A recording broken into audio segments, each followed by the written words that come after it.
All right, folks, welcome back to Fat Cat Collections. Got another Spinnaker for you folks. All right, so here comes the spiel, right? I've been working with Dartmouth brands for a while. Some of you are like, who's Dartmouth? Dartmouth is kind of the parent company for several different watch brands. So when you're looking at watches by brands such as AVI8, Nubeo, Spinnaker, RGMT, Earnshaw, and a few others, you are looking at a brand who's putting the same quality in all their watches, right? They're probably coming out of the same factory, and they really make products or watches specifically that are fantastic. Now, here's why I mention that, because some of you folks seem to think that some of you folks out there, some of the fake YouTuber influencers out there, I shouldn't say that, they're genuinely influencers, right? But everybody's got their own agenda. I'm up front with you guys. I review a product, there's a link, it's a commission-based link. It's an affiliate link, 99% of the time. There's nothing wrong with that. You go buy a car from some sleazy salesman somewhere. Did I say that? You go buy some piece of shit salesman, right? Some pompous Volvo scumbag, right? And he talks you into buying a car. He still invested his time, right, to sell you the car. Hopefully you found value in his sales pitch. Hopefully he got you into a car that fit your wants and needs.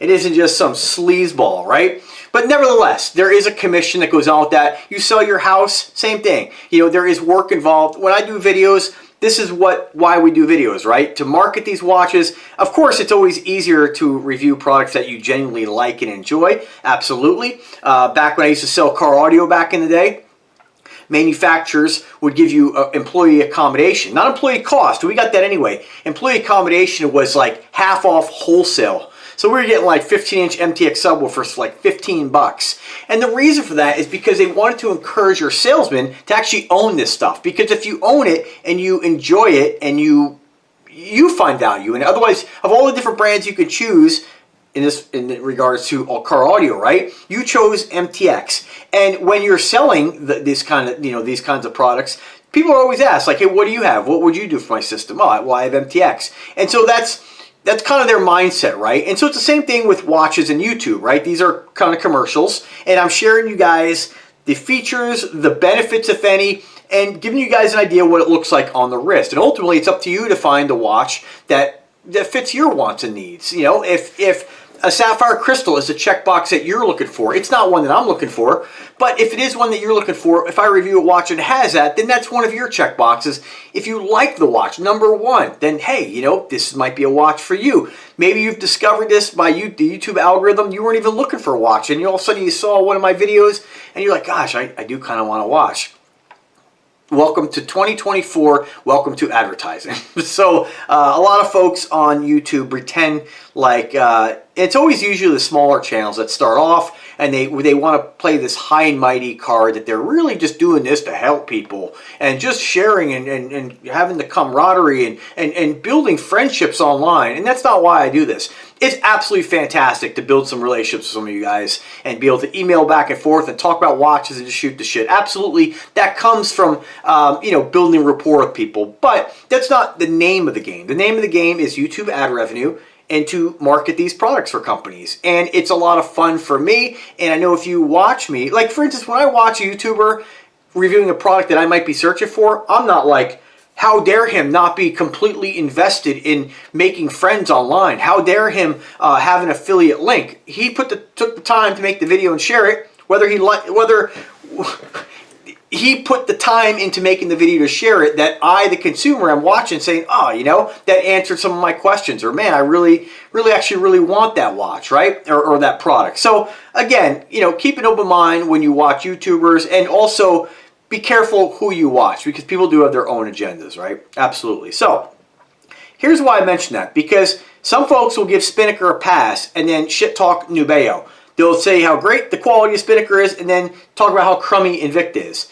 My point in mentioning that I have 370 something watches or comparing specific models is not to brag, and it's not to boast about anything. It's to say, hey, I have these watches. Here's the check boxes, how I've kind of dumbed it down and simplified the real major differences in watches. And at the end of the day, is to show you that no matter what you spend, most of the time you're getting good quality. And ultimately, the decision to spend more might come down to just the cosmetics, right? Or the name in some cases, which a lot of the watch snob community, even the wannabe watch snobs, just fail to accept that when you buy a luxury brand, a huge part of that is the name. Because under macro lens, you might see some differences, but to the naked eye, when you have good quality, you have good quality at $150 and you have good quality at $150,000. They're minute differences, okay?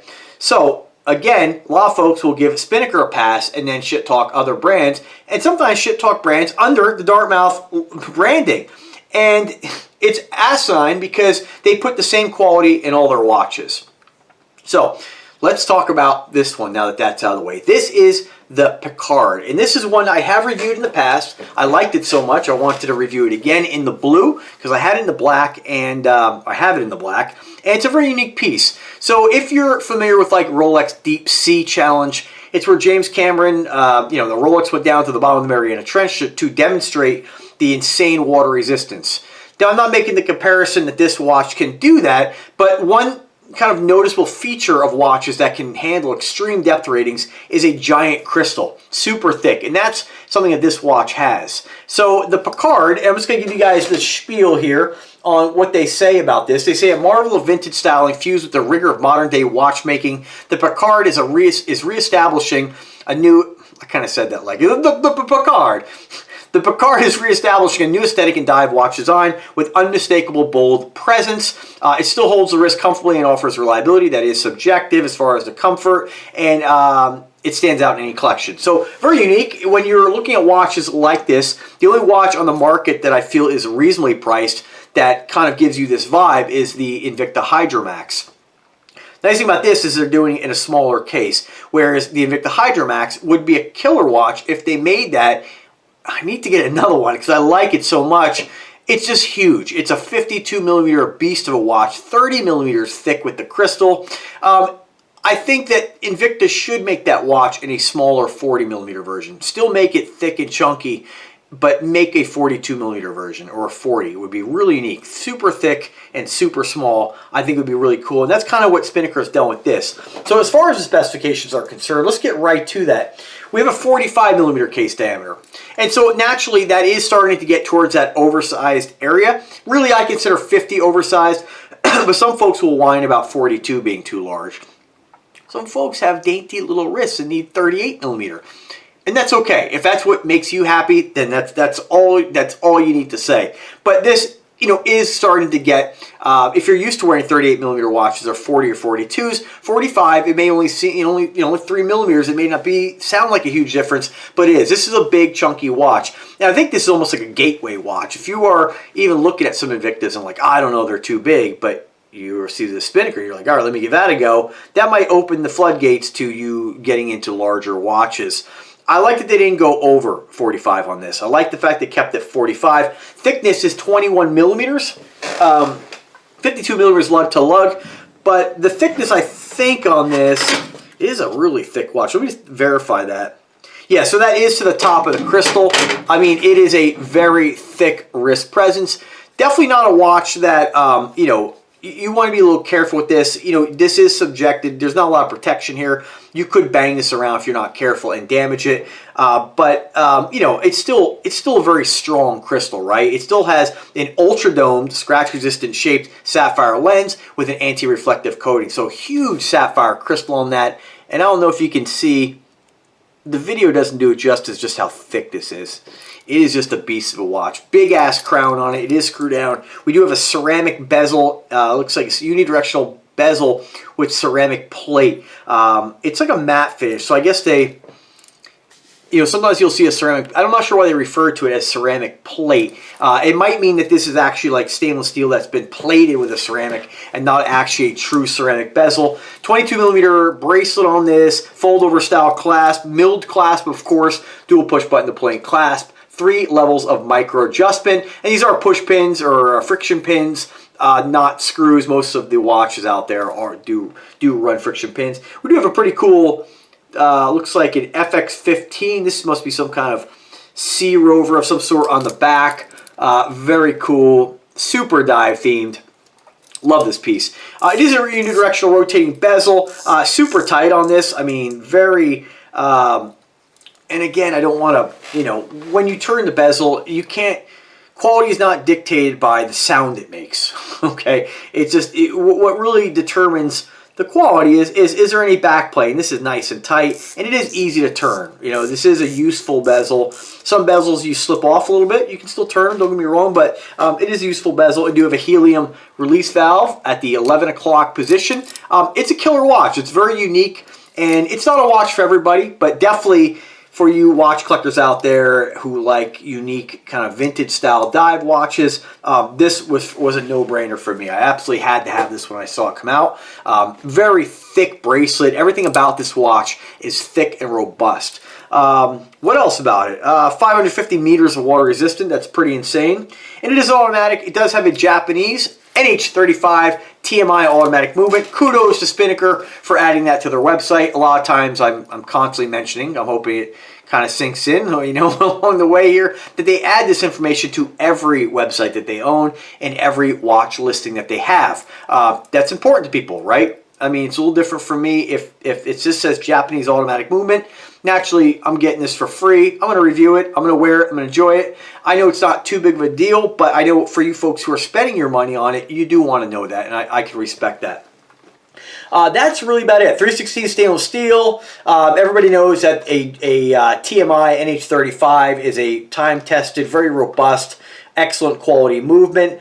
And what else? They just say here, the Piccard's bubble lens is a tribute to ultra-engineered specifications, enabling it to withstand 550 meters of water resistance. Very cool, and it's crafted out of solid sapphire crystal. Just, again, very, very unique watch, and I don't think anybody makes anything quite like this. It is definitely very vintage. If you look at vintage style dive watches, you'll see a lot of those used. Really thick crystals like that. So I love it. I'm always a real fan for those vintage style pieces that just really, you know, you put them on the wrist, they just have a very dated, very unique wrist presence, and this one is definitely one for the collection. Price point is $550. Do use my coupon code. I will put the link in description. And there also is an Easter sale going right now where you can save 20%. Let me just add this to the cart real quick. And you're going to get this for $440. That's a pretty good deal. I think you can use my coupon code on top of that, but you won't know until you try. So do try to use that code. You might be able to get it for a little less. But incredible watch. Love it. Now, what do I think they should do? They only make 3 variations of this watch. And this is kind of my little bit of advice for Spinnaker on this model. It's a dope watch, don't get me wrong. But I would really like to see if this is not a true ceramic bezel, I'd really like to see more of a glossier face, a glossier bezel. The matte finish on this just kind of, I think, takes away a little bit from the watch. Don't get me wrong, it is still killer. I like it, but I think this watch would look even better with the nice, shiny, rich ceramic bezel that's, you know, that's got that sheen to it, you know what I mean? The numbers on the bezel here are actually just grooved into the bezel, and so they're not really super legible. I'd like to see them, you know, make it more like, see if I have anything here, you know, just make it stand out a little bit more like this. And of course, having it be ceramic, I think would just make it pop a little more. And I think just having a gloss face, I don't know, it's just my personal preference. I'd like to see them kind of make something like that. I'd also like to see, you know, I think the lume on this is, they don't mention what lume they're using, but they definitely put a lot of it on the indices. It's definitely something you can see in the dark, but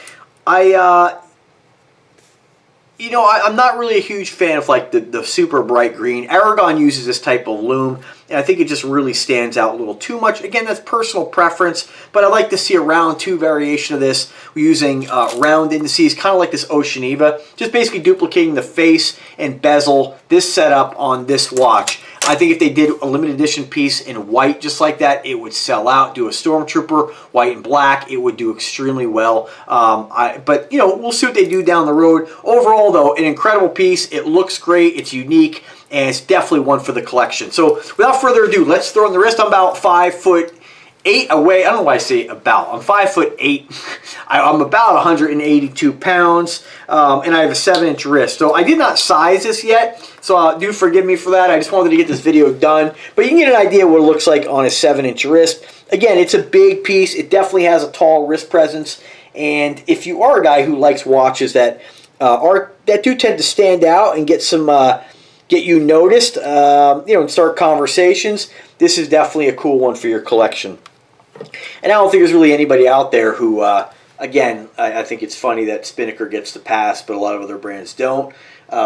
It's well deserved. Spinnaker's a fantastic brand.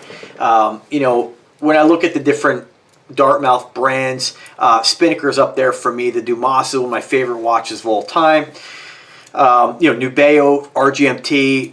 I think those are my top 3. And then you have other brands like Earnshaw and Cadola and Duxo. I mean, this company is just killing it in the watch world, and they just really make some incredible watches. And if you are a Spinnaker fan and you haven't checked out some of their other brands, give it a go, give it a look, check out my other videos, and do let me know what you think. As always, links are in the description, so is the coupon code, and if you pick one up, let me know. I'd love to hear about it. As far as the other color variations, black, blue, and green, I have the black. If you want to check out that video, I'll link to that in the description as well. And the green, I'm not a huge fan of green, but I do have some green watches, but definitely more military. Green usually always is. Again, it's personal preference, but I would love to see them do a Stormtrooper or a white. Generally, Spinnaker does kind of re-release watches in new variations, so I think they'll probably do something down the road. I would love to do a collaboration with them of some sort, but we'll see. Time will tell. In the meantime, enjoy watch collecting and let me know if I can help. Thanks for watching. Have a good day, folks, and take care.